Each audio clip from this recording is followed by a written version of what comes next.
you actually interview. And I remember when I first heard about Civitas, actually Marie Kusky here, her daughter was telling me. I was at my sister's soccer game, and I was checking in with her because, I was on like my little 8th grade self, trying to be cool, talking to this freshman, and she was telling me how she was in the Civitas Academy at a school, Rio, that I hadn't even heard of. Because I live in Land Park, which is about half an hour away. So I wasn't considering Rio, it wasn't on my list.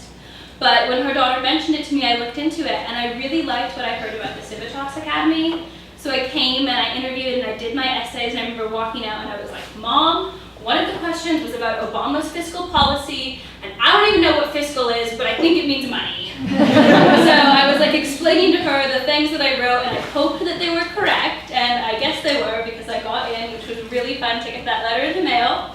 And then ultimately I did decide to come and attend Civitas. And then I remember my freshman year, because it was a school so far away, the only person I knew was Chloe Kusky. So she was a year ahead of me, and I walked into my freshman 6th period. First day of school, I didn't know anyone, but immediately Civitas lent this bond. I had these other 30 students who we all shared a common interest. And one of the first things you do freshman year is line up in view of your political standing. So like, you think you're on the left, on the right, in the middle. And the beginning of freshman year, I was like, I don't really know, I think I'm kind of in the middle. Towards the end, I realized I was very far on the left of my class. But, it was interesting because there were these kids that I was meeting that had similar interests, that also were looking at politics, seeing what was going on there, so that was a really cool experience for me. And then the thing with Introduction to Political Science is that it really sparked an interest in politics for me. I'd always been a little bit curious. I'd like to know what was going on. But it started that I would get up on Sunday morning and read the newspaper with my mom, and she'd be reading the sports section, and I'd be reading the news section. So that was definitely interesting, and I really enjoyed my weekly news articles, because you picked an article, you talked about what it talked about, the bias in it, and what its effect was. So that was one of the first times that I did what I'd be doing in sophomore and junior year English, which was analyzing the bias that an author has. So that was one of the ways that Civitas really just gives you a step forward. It introduces you to things a little bit before the rest of your education does, so that when you continue on to other classes, you go, oh, I remember hearing about that in Civitas. I remember talking about that in that class. So then freshman year, I went in speaking really quickly. It was like my talking voice was not understandable on any level. I couldn't understand myself sometimes. And so one of the big parts about Civitas is that public speaking aspect. We would get articles, present them to our class, give our peers tests. It's a very peer-run class. So one of the things that Civitas really instilled in me is a comfortableness speaking in front of people. And then the second semester of freshman year, you have the pancake breakfast, which is Civitas's big fundraiser, and the freshmen organize it and put it all on and everything, which meant that we had to get our donations. And my class was a little lackluster to start with, and I remember I was head of the donations board. So that meant that because other people weren't going out and getting donations, I had to. So that was the first time in high school where I kind of stepped up to the plate and did something because someone else wasn't doing it, and sort of inspired my peers. Remember, by the end of that 2-month period, I had gotten over $2,200 worth of donations. And we started a competition in my class. The person who got the most got extra credit in both of the classes. So it was a really cool experience to see, going into it, the class before us had raised $7,000, and we thought that was huge. We were like, how are we going to top $7,000? Going out of that, I think we got to $12,000. So it was really interesting to see how, the hard work and the dedication paid off in terms of what I was giving back to the program that had given me a social spot in my high school. My 4 best friends right now are all girls, and they're all in Civitas, 3 of whom are in my Civitas class, and one that's a year younger than me. So it's I really found myself in Civitas. So then I started doing community service, because one of the requirements of Civitas is 100 hours of community service. And I work with an organization called the NorCal AIDS Cycle, which works to advocate and raise money for people with AIDS that are HIV positive in the Sacramento area. So I started that connection freshman year, finished it through senior year, and ended up doing over 200 hours of community service there. So that was a connection that I made that really helped me grow and work with that community. And then we go to sophomore year. Over the summer, between freshman year and sophomore year, I also interned with the Omni Bearer for Congress campaign. So that was a cool experience. I got to sit in on group meetings where they planned what they were doing in their outreach strategy, which was sort of my first look into the background of politics, how things work behind the scenes. And then freshman year we have our speech and communications class, in which I learned to read my audience. That was a big focus, because I was always outspoken, but I didn't always say the most appropriate things at the most appropriate times. So one of the things that speech really taught us is to look at who you're speaking to, look at the crowd that you're interacting with, and learn to tailor your responses and the things that you're going to say around that. So Civitas, through the years, has really instilled a great appreciation of mine for collaborative thought and group projects amongst equally motivated students. Because I know in some classes it's like, oh gosh, I have this group project, I'm going to have to do everything. But in Civitas, when you get a group project, you motivate your peers. Everyone works together, you have to rise to meet the same level that the other kids are doing.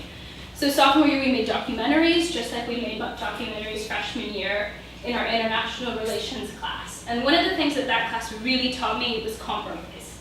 Because we had a month-long United Nations simulation at the end of the semester in which all you did was fight and reach compromise. So you had to represent your country. I was Nigeria, I had to do a lot of research, and I found that it was really difficult to find this information on the country because they have a little bit of muddled governmental website, so it was hard to figure out who they were really allied with, what they really thought, things like that. So after doing in-depth research on that, I came to class every day not representing my views, but representing the views of a significantly more conservative country that had some religious divisions that were causing tension.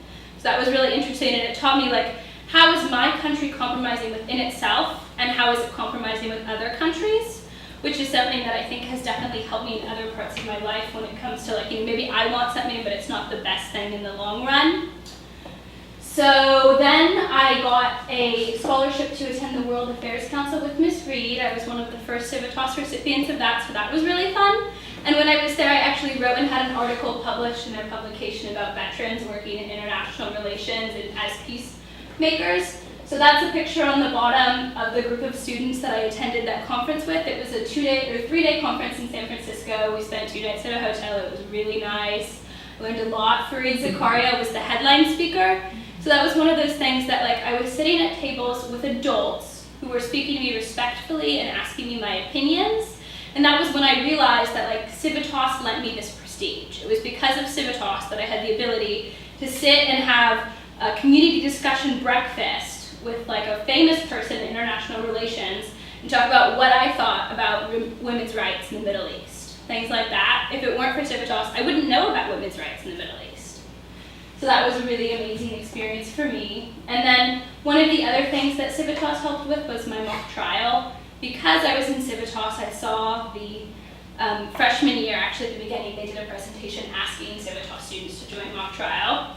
So I started doing that, and that became a passion of mine throughout high school. I was closing attorney on my mock trial team. This is my 4th year, and I really love that. It's something that I'm passionate about. And then that takes me to my junior year, in which you do a junior internship. I knew that I was interested in law. That was something that mock trial had taught me, and I wanted to pursue a career as an attorney. So I chose to intern for Judge Earl, who's a judge at the Sacramento Superior Courthouse.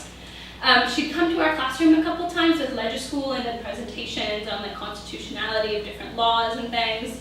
So I had a little bit of a connection there. I've known her since her son's in my class, actually. So I was able to find an internship with her. And I was the first high school student ever to intern at the Sacramento Superior Court, so that was really cool.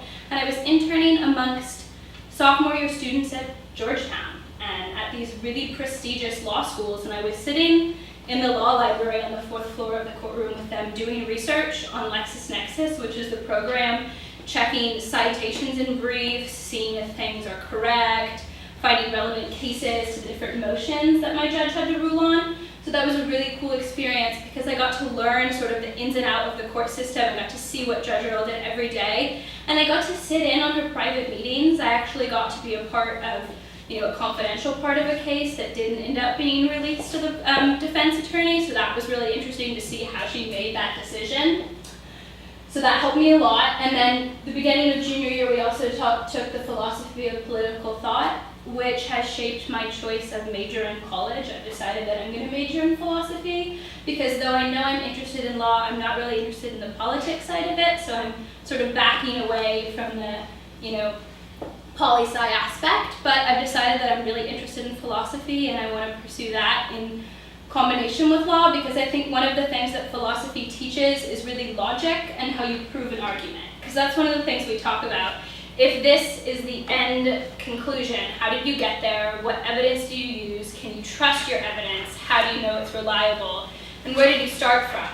So that is a process that all philosophers use, that they have to use to prove their points, that I think attorneys use too, because I want to be a criminal attorney, so in that case you have to prove to your jury, this is where we started, this is everything that happened, this is how we get to this conclusion.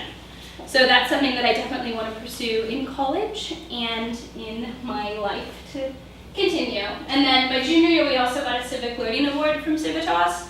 So the pictures on the top is a picture of me with Anne-Marie Schubert, who is our DA, and then one of the California Supreme Court judges, and then the bottom is a group of Civitas students and Miss Reed in the award. And I actually got to fly down to LA earlier this year and do a presentation on that with Miss Reed and Mr. Ginter, and that was an amazing experience to visit the Reagan Library, which takes me to my next slide, which is a picture of us at the Reagan Library on Air Force One. So that was cool because we got to see a few museums, we went to the Getty, but also we were doing something that connected to civic education and talking to other teachers who didn't know as much about it. So it was interesting as a student to be talking to 40-year-old adults who are asking me, well, what's your experience? What did you like about it? What did you get from it? Because I think it's something that more students need. I think Civitas teaches a lot of lessons that you don't necessarily get elsewhere in high school. So then senior year, you do a senior project. For my senior project, I focused on bringing Challenge Day to Rio. Challenge Day is an anti-bullying organization that works to connect students from across the campus to build connections, make them realize what they have in common, in hopes that if peers realize how connected they are, they won't be as mean to each other, they won't be as exclusive, they won't say little nasty things. So it makes it a more opening, inviting campus. So that was what I focused on, and it meant that at the beginning of my junior year, I had to start raising money because I was going to need $9,000 to bring this program to my school for 2 days. Because I had to pay this $3,600 program fee for 2 days, and I had to fund all of the substitute teachers and buy everyone involved lunch and coffee and things like that. So I started early. I did a See's Candy fundraiser.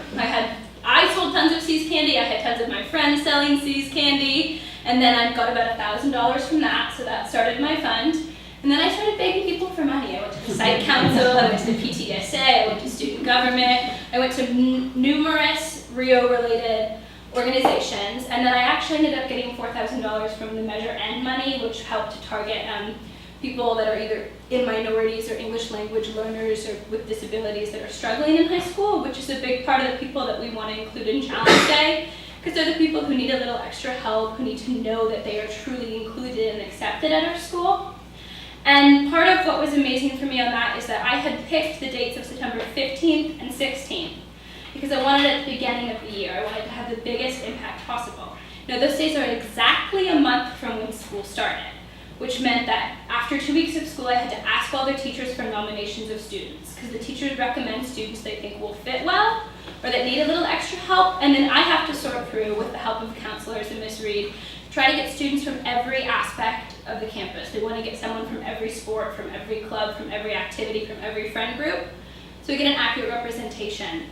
And so, the morning of, the week before, everything's in disarray. You're trying to get it all together. All the logistics are crazy. You have 7 different master lists of kids. And you're not really sure which one's the right one, but we'll go with this one. So it was lots of handing out permission slips, hounding kids to get the permission slips back in. But somehow it all came together, and on the morning of the 15th, I arrived at Rio at 6 a.m. with scones and hot chocolate to open up the gym and set up for my Challenge Day group leaders. And then the rest of the day just kind of went from there, and it built upon itself. And the idea with the senior project is that you do something that will give back to your community. And I felt like I really achieved that because I gave back directly to the Rio community. One of the girls who participated actually tweeted the day of the event, I don't think there's a single person who went to Challenge Day who didn't come out a better person. And that's kind of exactly what I'm aiming for. I want everyone to feel a little more comfortable, they can be themselves, they don't have to hide. Because that's what Civitas gave me. It gave me a community in which I could be myself, I could be comfortable, I had my peers that I worked together with, that I went to class with every single day. And so, a funny little story is that like 2 weeks ago, I was in Starbucks and the guy behind me goes, Civitas. And I turn around and I go, what? And he goes, I saw you at the freshman orientation, like you spoke about Civitas. And I'm there with like Saren and Tara and these other girls who are in Civitas with me. And it's like not even unusual that someone would recognize me and be like, oh, you're that girl from Civitas. It felt natural that I could be like, yes, and I could be proud that I represent my program, because not only has Civitas given a lot to me, but I felt like during my 4 years I've given a lot back to the program too. I've done my best to be at all of the advisory board meetings that we have. I've helped with pancake breakfast freshman, sophomore, and junior year. Felt really proud about my senior project. So it's one of those things where when I'm looking back on my 4 years, I see the little uncomfortable freshman girl that I was that came into this school not knowing anyone compared to where I am now. And so that's really what I wanted to do with my senior project, is let everyone know that they have a community in which they can be comfortable with, which is something that Civitas gave me, and I wanted to give back to the rest of Rio. So that brings my Civitas career to a close. This is a picture of me and my friends from mock trial. These are the girls that I met freshman year of Civitas and have continued my bond with throughout. So you got a little glimpse of me through the 4 years in the slideshow. That's actually a picture from last year. But I'm looking forward to what college has to bring and what Civitas has given me that will help me in college. Thank you, Brenna.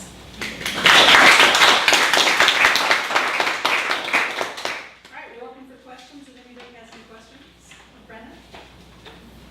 Yeah. Did you apply for the funds from Measure M with a grant? Did you do a grant proposal? I did two separate things. I did a grant that was $300 for the district, and then Mr. Ginter, our principal, actually helped advocate for me in that, and I think he talked to our superintendent, and that's how I got the more substantial amount. But I did go online and fill out a mini proposal showing how my program aligned with the new district standards, and I got $300 from that, and then the more substantial amount later with Mr. Ginter's help.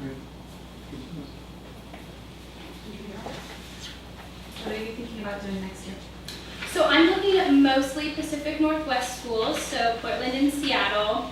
I'm very attracted to the liberal arts school. My first choice right now is Reed, but I just heard back from Lewis and Clark today and I got in. And I have yet to apply to Seattle U, and then I've already gotten into UNR and Portland State, but I'm leaning towards Reed or Lewis and Clark, definitely. That's great. That'll be perfect for you. All right. Well, thanks, Brenna. Very nice job. Okay, I'm going to go ahead and give you guys a couple minutes to fill out some forms, and I need, Tom, if you get it, I need one more desk. Okay. Can you help?